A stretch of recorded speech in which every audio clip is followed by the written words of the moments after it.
Il m'a sauté parce qu'il a dit que oh, je ne suis pas chez moi. Je ne peux pas dormir comme ça, m'oublier. Ma maman, elle est à la maison, c'est qu'elle suit, elle m'a déjà appelé et tout et tout. Oui. Et dis donc que bon, je me réveille, je constate que où je suis entrée dans une maison luxueuse, ce n'était plus luxueuse. Oui. C'était délabré, c'était une vieille maison abandonnée. Non seulement même les chaises où je me suis assise, la télé que j'ai vue dans la nuit, il n'y avait plus la télé, il n'y avait pas les chaises, les toiles d'araignée partout dans la maison. Je me suis dit, eh, qui est? J'ai dormi ici. Je vais même appeler ma copine, que Andrea, tu es où? Andrea n'est pas là. Andrea n'est pas là. La maison, où est les maisons abandonnées qu'on a abandonnées depuis 10 ans? Oui, je comprends, mais c'est très étrange. La maison, regarde, je vous parle même, j'ai encore les frissons sur le corps parce que... Bienvenue sur Télé-Réalité 237, l'émission où les histoires sont vraies, les émotions brutes et les masques tombent.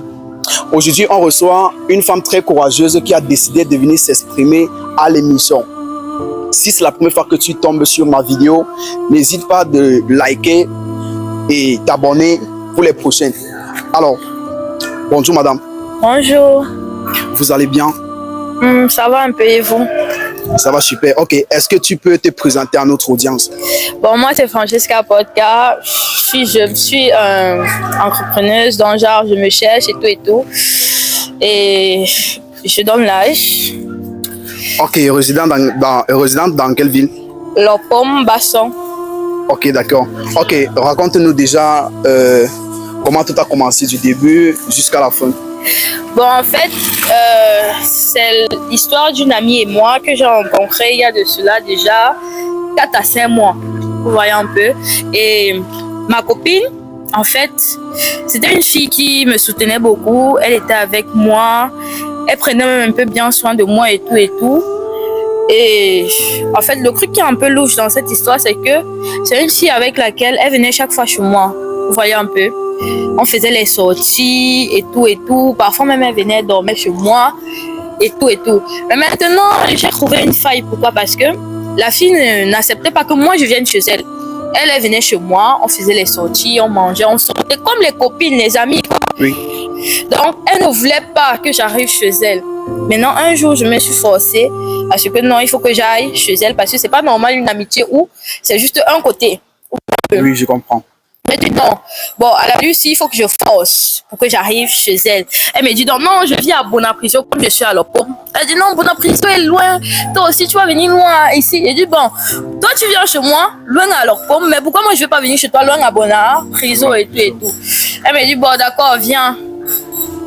Maintenant, après de longs mois, en fait, après de longs mois d'amitié, je me suis décidée un jour de partir chez elle.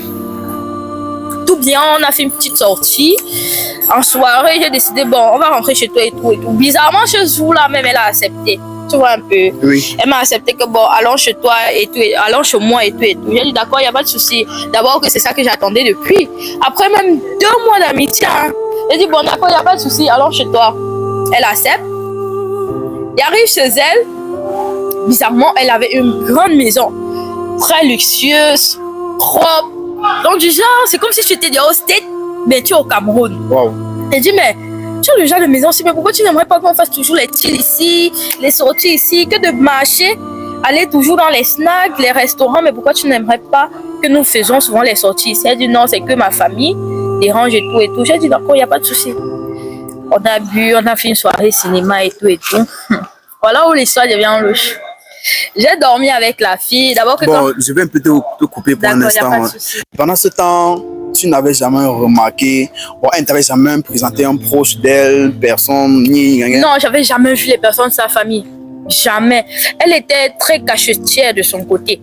Mais moi, j'étais plutôt ouverte. Mais moi, je me disais peut-être, non, c'est parce que elle n'est pas comme nous, en fait. Elle n'était pas camerounaise, tu vois, un peu. Je me disais, elle est plus réservée, peut-être parce qu'elle a peur que je ne sois pas vraie avec elle. Et tout et tout. Donc, je lui comprenais. Parce que quand tu sais que les gens ne sont pas camerounais, il n'y a que nous, les camerounais, pour être ouverts. Okay, pour être vifs et tout. Et vous vous êtes rencontrés où exactement? C'était à Bonaprison, tout ça, dans un petit glacier là. Ok, d'accord. On peut continuer l'histoire. D'accord. Maintenant, un jour, comme je t'ai dit, nous sommes allés chez elle. On a fait une soirée cinéma, soirée pyjama, comme les femmes, quoi. Oui, oui, je comprends. Bizarrement, après, elle m'a sorti une vérité, genre, elle a un peu attiré par moi et tout. Mais bon, je l'ai recalé que non, c'est pas de mon style. Je t'apprécie bien comme compagnie, c'est déjà beaucoup. Je vois un peu. Donc, on s'est recalé et tout et tout. Elle n'a pas trop apprécié, mais il y avait toujours le mood, même comme elle n'a pas apprécié. Maintenant, j'ai dormi. Je ne dormais même pas ce jour-là. Bizarrement, je ne trouvais pas le sommeil. J'ai été éveillée, je regardais mes vidéos TikTok et tout et tout. Après, aux environs de 3 à 4 heures, le sommeil m'a prise. Oui. J'ai eu sommeil. Quand je me couche, je dors aux environs de... Parce que moi, je suis quelqu'un qui dort d'abord profondément.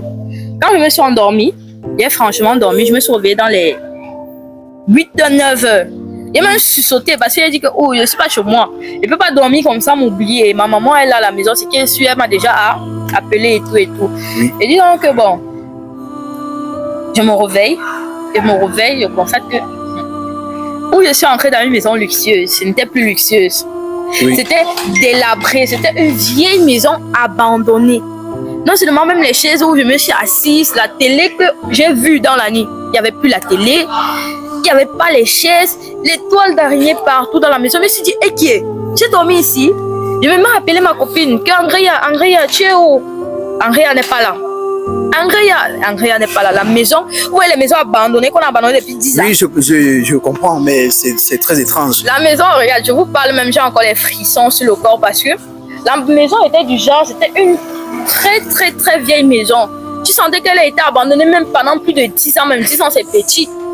Oui, et l'histoire s'est déroulée comme ça quand tu t'es réveillé quand dans cette maison débrouillée. L'histoire?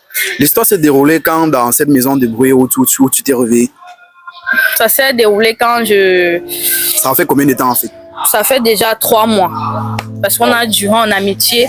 Et elle était trop réticente dans le fait que je vienne chez elle. Donc j'ai juste accepté. Tu vois un peu. Parce qu'il ne faut pas forcer quand même. Ton ami me dit que non, il n'y a pas possibilité de venir chez moi. Et tu forces. Oui, ok. Et comment tu t'es retrouvé encore là dans ce monde, je vais dire? De quel monde tu parles? Bon, tu es en train de parler dans une maison débrouillée. C'était dans quel quartier après avoir sorti de... C'est ça que je suis en train d'expliquer. Donc, à la base, c'était pas une maison abandonnée. Vous voyez le genre qu'on vous voit les yeux dans la nuit. Donc dans la nuit, tout est brillant, tout est clair. Elle-même, c'est une très belle femme. Brillant, non, tout est clair, quoi. Ça peut être genre comme ce style de maison. En journée, tu vois bien, ça brille. Oui, je vois. Un soir, le lendemain matin, tu te lèves, ce n'est plus ça.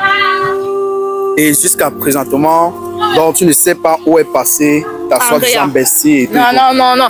Jusqu'à aujourd'hui, quand je me suis réveillée et tout, j'ai écrit à la fille, elle ne m'a plus jamais répondu. Elle m'a plus jamais fait signe et tout. Elle a disparu complètement de la nature. Un peu ça. Maintenant, c'est ça que j'essaye de vous demander. Comment vous pouvez expliquer ça en fait? Quel est le conseil que vous pouvez me donner? Parce que là, maintenant, j'ai même peur que peut-être elle était avec moi, elle m'a volé les énergies ou bien m'a fait quelque chose. Parce que depuis lors aussi, je n'ai plus la même énergie qu'avant. C'est un peu pour moi, c'est un peu comme si elle m'avait épuisé et tout. La famille, comme je le disais tout à l'heure, il y en a, beaucoup de personnes vivent la même expérience ici.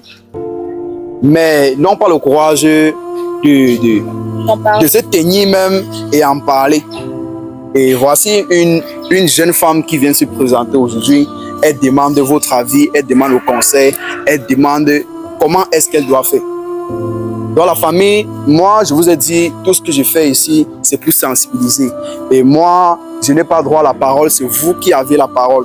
Donc, dites en commentaire, donnez-le tout conseil que vous pouvez donner à une petite soeur ou à une grande soeur ou à qui que ce soit comme proche. Donnez-lui un conseil, dites-lui qu'est-ce qu'elle peut faire présentement. Je ne sais pas si elle doit aller voir un prêtre ou si elle doit aller voir un marabout, patipata. Moi, bon, essayez juste de lui donner un conseil comme si elle était votre propre sœur. Bon, déjà, pour tous ceux qui ont regardé la vidéo jusqu'à la fin, dis un mot pour eux. Bon, tout ce que je peux dire actuellement, c'est que faites attention à ce que vous fréquentez. Apprenez à connaître votre personne, même si la personne vous fait comprendre que non, il faut avoir confiance en moi. Il faut jamais faire confiance à quelqu'un à 100%. Même s'il va falloir que vous donnez votre confiance, faites-le à 50%. Max, si c'est même max, c'est 50, mais minimum 30%. Pour que demain, après-demain, vous ne soyez pas trop déçus de ce que vous allez rencontrer devant. Vous voyez un peu. Donc, surtout de nos jours, le monde est très, très, très mauvais. Il ne faut pas faire confiance aux gens, en fait. C'est tout ce que je peux dire. Il ne faut pas faire confiance aux gens. Parce que le monde-ci est devenu très, très bizarre. C'est tout.